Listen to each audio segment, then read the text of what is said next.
how do you embrace vulnerability without really becoming the victim? But that's how you Okay. like that's how you end your elevator pitch, and that's how you stop the pity party. You want people to not feel pity for you, but feel connected to you.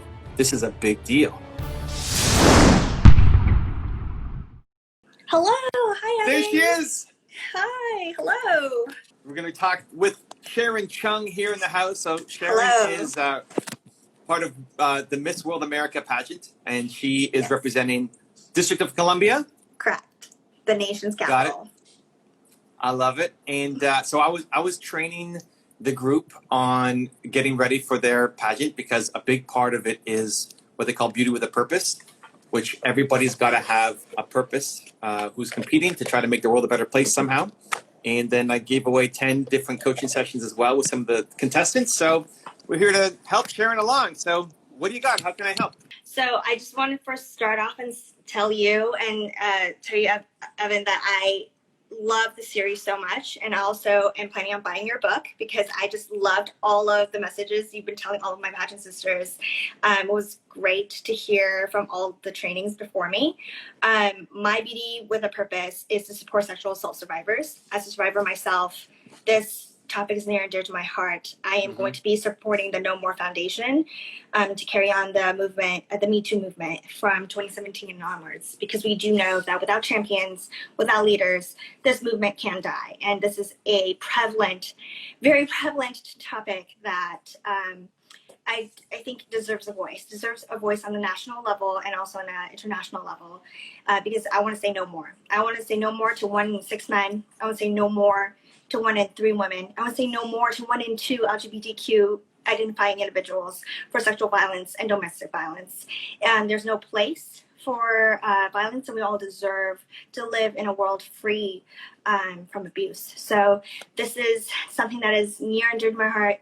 I really want to be able to carry this purpose and be able to support survivors and be able to kind of educate people to be a little bit more aware, a little bit safer, and that is my beauty with purpose. So I want to let you know right off the bat what my platform is, and my burning question is how to present.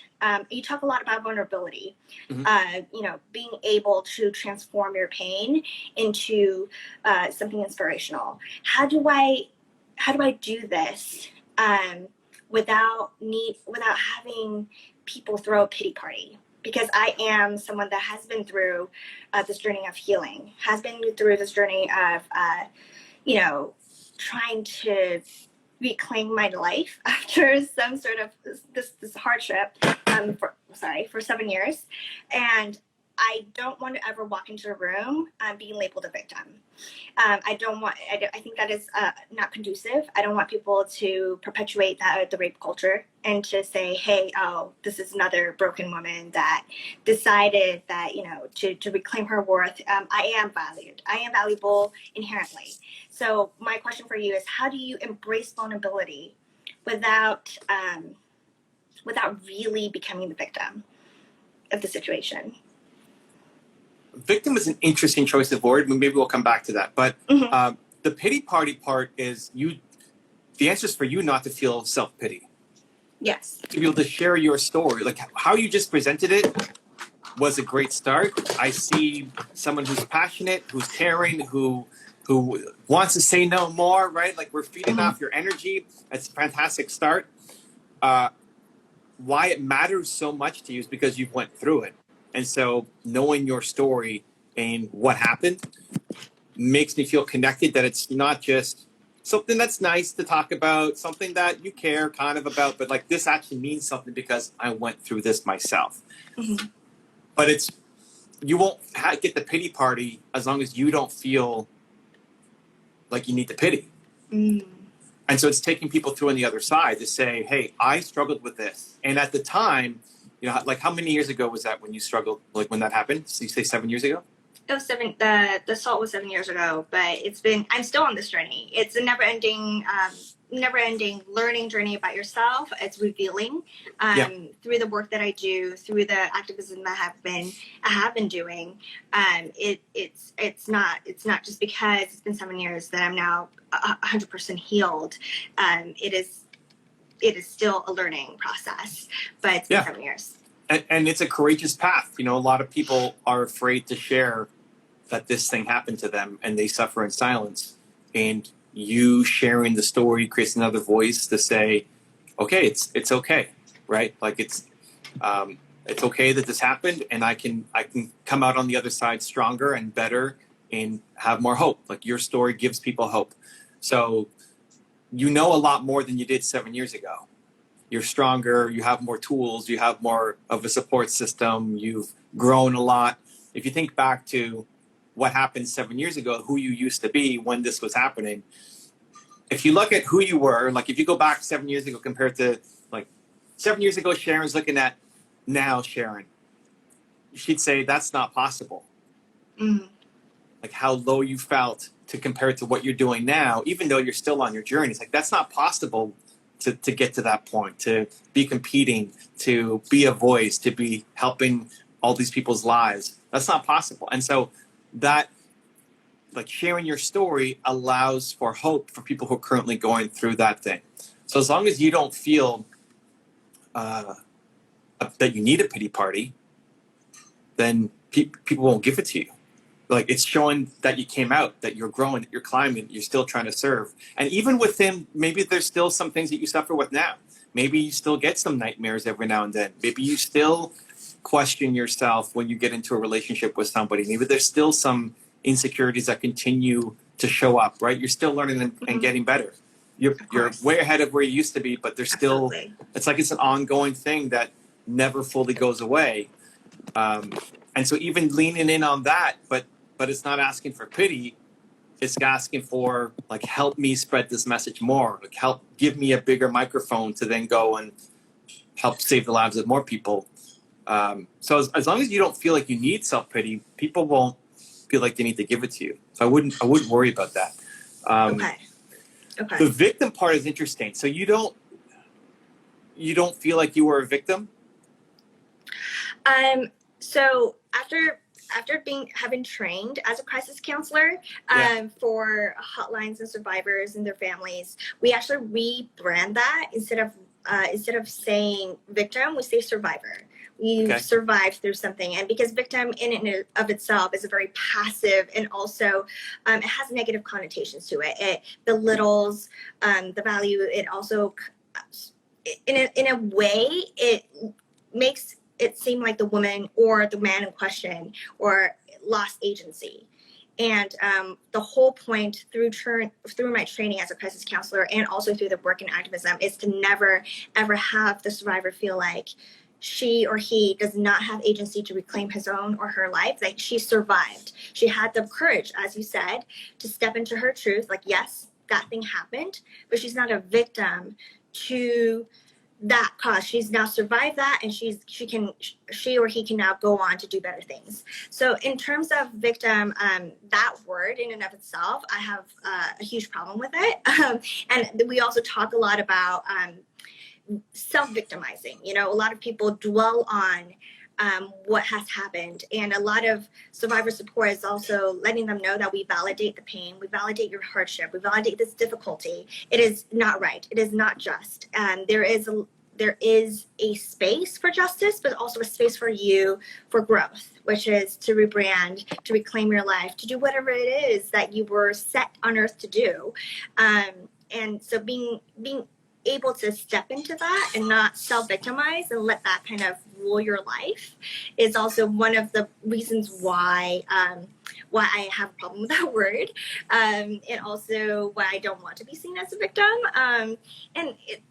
Being in this pageant, the biggest motivation, like you said, is to show other survivors that it's possible to be beautiful. It is possible to be comfortable in your own skin, to feel like sometimes you're paranoid about all your surroundings, but still be the woman that you really truly want to be and want to be seen as. And there's nothing there's nothing that's broken, nothing that's lost, just because of something horrible that has happened, something unfortunate that has happened. And so in terms of victimization, is rebranding that into, you still have the agency. So that's just kind of how I'm approaching it. But then again, serious sexual assault and in domestic violence, there, in legal terms, we do put it in as a victim or perpetrator vocabulary, but there's definitely space for people to grow, not in those spaces. So kind of trying to differentiate that. There definitely is a kind of a victimship or victimhood a part of this whole process, but wanting to empower those that have been through this a little bit more and be like, you're not a victim. You can still have the agency to carry through. I'm not sure if that makes sense. No, it does. It does. And it's great that it's also kind of rooted in the training that you've gone through and the organizations that you've been working with. Yeah. If I were you, I'd probably just pull that out of your intro, because it warrants a bigger discussion. And in my head, as you're talking about victim, I don't see that necessarily as, okay, well, I have to continue to suffer. Like that happened to you, in legal terms, you were a victim. Yes, he was a perpetrator.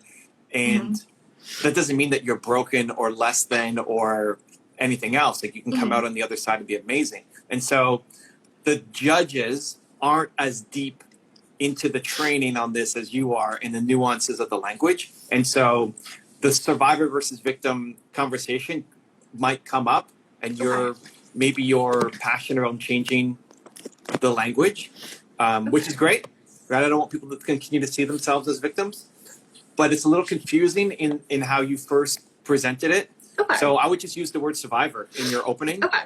When you're doing your video, when you're doing your head-to-head, that's the word that you like. So I'm a survivor, people are survivors, and we're going to build and get better. And just not use the word victim. And if it comes up, your passion, that can be a back and forth conversation, which I think you've got the answers for. And it's educating. Like I learned something today about the difference there, which is great. I think it's just people already have a sense of what victim means, and it is still the legal definition. And so you don't want people to be stuck on that word, especially in your intro, versus the actual, cause and potential solution. So I think the fact that, you gave some great stats, 1 in 3 and 1 in 6. And that's what a lot of people have been missing. A lot of your pageant sisters have been missing, that have been kind of coaching them through. Like, how big is this thing? I think even leading with that. So you mentioned it later on in your pitch, like right at the beginning. My beauty with a purpose is X. 1 in 3 women was in America. In America, yes. In America, struggle with this, are survivors. 1 in 3 women are survivors of sexual assault. 1 in 6 men are survivors of sexual assault. And then what does that mean? Like, what's the ramifications of it? Because they were a survivor, right, of sexual assault. What does that lead to for their mental state, for their life, or like what ends up happening afterwards? Just a quick couple of, I don't know if you already know the data on that, or you might have to do a little bit more research to kind of figure that out, because you have your story, and that's great, and your story is going to carry the day. But to make it feel important, you want to put your cause top of mind for the judges. Like, why should I care about your cause instead of somebody else's cause? Her cause, and then Sharon's cause. Why? It's got to feel really important. So if you haven't been through, so I've never been through sexual assault. At least as much as I remember, right? Like, I've never had that. So I don't know. I can empathize to how painful that must be, but I've never encountered it. So I don't know what that means in terms of, well, okay, that happened 7 years ago. Like, what then happens to your life afterwards? And not you sharing, but like America. So for the 1 in 3 women that this happens to, what does that do for their self-confidence, depression levels, ability to get a job, suicide levels, whatever it is? Just give me more high-level data for when this happens, then the following happens. Like, holy cow, this is a big deal. Like, if we solve this, then we solve all these other problems as well. So, Absolutely. you know, Absolutely. depression, suicide, medication, you know, whatever the thing is that PTSD, anxiety issues. Yes. But stats, right? Like give me numbers to say according to Harvard, bum bum bum bum bum. It's like, so then it makes me really realize, holy cow, this is a much bigger deal than I thought, because the judges won't be experts on the specifics, and if they've been through it themselves, that's fantastic. I mean, they can relate to your cause a little bit more. Maybe it's not fantastic, but like they connect to the cause more. But chances are they haven't been through it, and so it's your job. This is going to be your job too, ongoing, right? Like if you win, you're going to be put on TV and radio and podcast, and you have to make people care about this thing, who can be allies, who maybe haven't gone through it themselves. Absolutely. Just some quick, stats. So lead with the 1 and 3, 1 and 6. Some stats on how that manifests and what that means, and then you share your story of what happened 7 years ago, and then now you want to make sure that nobody else. Then the whole no more speech. That's how you close. Okay. Don't lead with the no more. That's the ending. No more, boom, and no more this. No, that was great, but that's how you end. Like that's how you end your elevator pitch. And that's how you stop the pity party, because here is obviously a strong, courageous, brave woman who is willing to share her story, show the vulnerability that this thing happened to you, that you are a survivor, and now you're trying to make the world a better place, and that other people don't have to suffer. Like ending on the no more passionate speech will lead to nobody pitying you for what happened. Sounds great. Thank you so much. I think I have so much insight about how to construct and walk into the interview a little bit more confident. We actually submitted all of our materials for the introduction video and for also just the past weekend. And I'm glad that you mentioned I should lead with the statistics. I actually put that in the beginning of my Beauty with a Purpose video. I began with 1 and 6, 1 and 3, 1 and 2. So I'm really happy you mentioned it, because that I did lead with it. I thought it was pretty, I wouldn't say neat, but it was a pretty good introduction into grappling with the severity and prevalent issue that this is throughout the world. What would be your sort of recommendation into, you said share my story, and there's a part of it where it can get, really deep, and then also what is the best way to share your story without having judges? They don't really need to know all the difficult details. Yeah, they don't need to know all the specific details. Exactly. What they need to know is how it made you feel. Okay. And this is where now you want people to not feel pity for you, but feel connected to you. And it's removing the shine of being perfect and having it all figured out, to being vulnerable and showing the vulnerability, right? So it doesn't matter what specifically the guy did. I'm just assuming it's the guy, but it happened. And then, like, what was the immediate? What did you feel when it was happening? What did you feel afterwards? What were your next steps? What was the self-talk in the mirror? Like, what was the worst moment of, like, that whole thing? What was the worst moment? The worst moment was honestly your whole physical routine being thrown off because of the mental distress. And the worst moment really wasn't. There were two. The two other wasn't the day of the soul. It was the day sitting in the interrogation room by a uniformed officer that was also male, very, very intimidating. There's a whole basket case that opens a whole basket case of what the legal system and how they deal with it. And I myself, aspiring lawyer and attorney, really want the system to be a little bit more survivor centric and to really have the environment be a little bit more, how do I say, understanding. Okay, so take me into that. So you're sitting there the next day. The next day you go and you report this to the police. Yes, absolutely. And you're sitting in this interrogation room. And you're being interrogated. You're being interrogated as if you were the person of the crime. You are, asking, what were you wearing? Why did you go to the place? Why did you go to the house? Like, as if all of that really matters. And it's also re-triggering. Like, understand that this officer was not trained in this field, because he's asking all these questions like, could re-traumatize, put the survivor back into that place, and you dissociate. I remember feeling sleepy in that room, not being able to coherently represent myself. And without an advocate in the room, it's almost obscene to imagine the kind of the situation I was in, because through training right now, we really advise authorities to, when they do deal with these crimes, that now they have an advocate. They call for support. They call for folks. Okay, but before getting to the solution, right? like that solution, take me back into the problem. So you're sitting there into this room, and you're having to explain what happened. Maybe embarrassed, maybe shy, maybe having to share things with this stranger who's judging you and making you feel like it was your fault for going in and putting yourself in that situation. Absolutely, the victim blaming is a huge part of the system that needs to be reformed. Absolutely. Right. So, like, before we can get to the legal and reformation, and you trying to be a law student or becoming a lawyer and an advocate in the room, like, those are all solutions. It's your mental state going into that room, maybe, finally, like, I need to report this to bring this guy to justice, and maybe you leave feeling like, holy cow, like nothing happened. Yeah. It was a waste of time. Do you know the story of Candace Lightner? No, I don't. She started Mothers Against Drunk Driving. Oh, actually, I do know her. Yes, she was familiar. I thought yes, actually, I do know. Yes. So similar stories, like her 13-year-old daughter was killed, struck by a drunk driver, and the police arrested the guy, but then basically told Candace, the laws don't really, they're not on your side. He's probably going to walk free, and he's done this before. And so that's what sparked her to start Mothers Against Drunk Driving. Yes.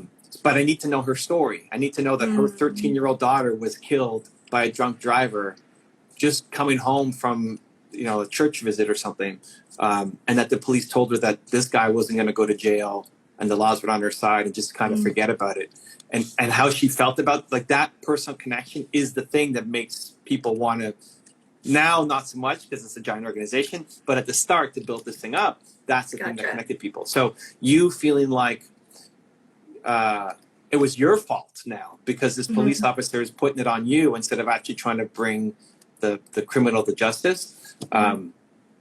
That more so than any question he asked you or any of the mechanics, like being put into a cold room and being interrogated like this was your fault, and then how that made you feel. Like, did you regret going in and having a conversation, or what did you feel coming out of that room? Very mixed feelings. Like, yes, it was great that I was true to myself and I was able to report this to authorities, as I thought that's what we're taught we should do.